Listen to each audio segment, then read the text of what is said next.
দেশের মানুষ যেন ইলিশ মাছটা পায়। আমাদের দায়িত্ব হলো এটা দাম কমানো। চাঁদাবাজির কারণে দাম বেড়ে যায়। আমি অনেক সুযোগ দেখছি, সত্যি কথা বলতে কি অনেক সুযোগ দেখছি যে অনিয়মের কোনো সুযোগ রাখা উচিত হবে না। ক্লাইমেট চেঞ্জ একটা বড় চ্যালেঞ্জ। মাছ খাবো অথচ সেটা একটা বিষ খাবো, একই সাথে এটা হতে পারে না। সম্পন্ন এবং আমাদের দেশে মাছ বলেন, গরু ছাগল সবকিছুর কিন্তু যে প্রজাতিগুলো আছে এগুলো কিন্তু বিশ্বে অনেক উল্লেখযোগ্য। কাজে আমার মনে হয় যে এই মন্ত্রণালয়ে যে কাজ করার সুযোগ পেয়েছে আমরা সেদিকে খুব মনোযোগ দেব। এবং আমি খুব খুশি হলাম ওনাদের সাথে কথা বলে এবং যে তথ্য পেলাম যে আমাদের অনেক গবেষণা হচ্ছে এবং এখান থেকে মানুষের জীবন জীবিকা, খাদ্যের যোগান, পুষ্টির যোগান, যে আমিষের ঘাটতি পূরণের আমাদের একটা সুযোগ হবে আর কি।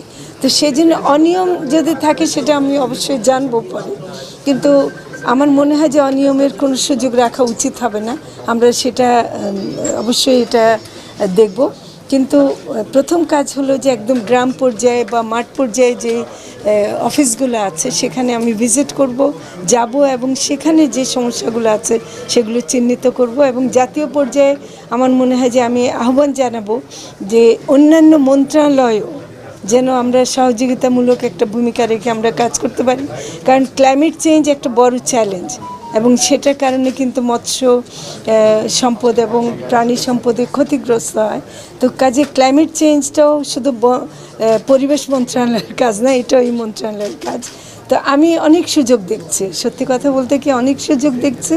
এবং আমি যাদের সাথে কাজ করব তাদের কথা শুনে মনে হলো যে তারা অনেক আন্তরিক। কৃষি মন্ত্রণালয় আধুনিক চাষ পদ্ধতি করতে গিয়ে কিন্তু প্রচুর কীটনাশক এমনকি রাসায়নিক সারটাও যেটা ব্যবহার করে সেটা কিন্তু আমাদের মাছের অনেক ক্ষতি করে। এবং সে আবার ওদিকে মৎস্য চাষ যখন বাণিজ্যিকভাবে হয় তারা সেখানে ফিডের কথা আমি একটু বলছি যে ওখানে কিন্তু অনিরাপদ ফিডও থাকে, ওগুলো কিন্তু আমাদের দেখতে হবে। আর কীটনাশক দিয়ে মাছকে আবার যে হারভেস্ট করা হয় সেটা কিন্তু খুব ভয়াবহ একটা জিনিস। তো ফলে মাছ খাবো অথচ সেটা একটা বিষ খাবো, একই সাথে এটা হতে পারে না। আমি মনে করি যে ইলিশ মাছ এটা এই মন্ত্রণালয়ে আমি ভিতরে বলছিলাম যে এটার মন্ত্রণালয়ের নাম যদি ইলিশ মন্ত্রণালয় হতো আমি আপত্তি করতাম না, কারণ ইলিশকে রক্ষা করে জিআই পণ্য শুধু না, ইলিশ মাছটা একটা বিশেষ মাছ যেটা একমাত্র বাংলাদেশেই হয়। এটা রপ্তানির চাইতে বেশি আমাদের চেষ্টা করতে হবে দেশের মানুষ যেন ইলিশ মাছটা পায় এবং সেটার দামটা অহেতুকভাবে বাড়ানো কোনো মতে যুক্তিসঙ্গত নয়। এবং দেশের মানুষকে না খাইয়ে বাইরে পাঠানো আমি কোনো মতে অ্যাপ্রুভ করি না।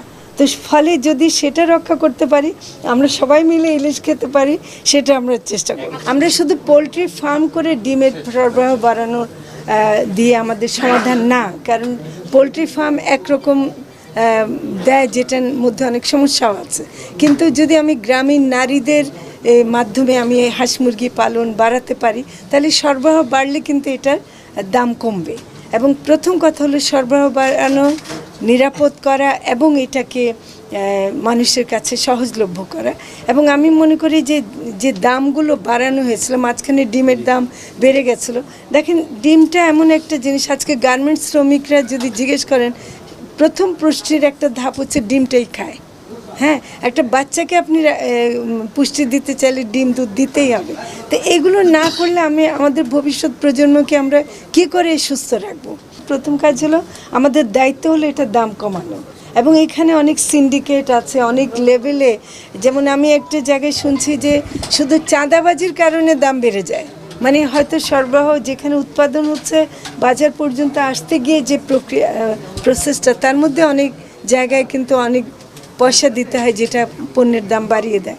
তো আমার মনে হয় যে সেই সব জায়গায় কিন্তু একটা মন্ত্রণালয় একা কাজ করতে পারবে না, এটা পরিকল্পনা মন্ত্রণালয়, অর্থ মন্ত্রণালয় সবাই মিলে করতে হবে।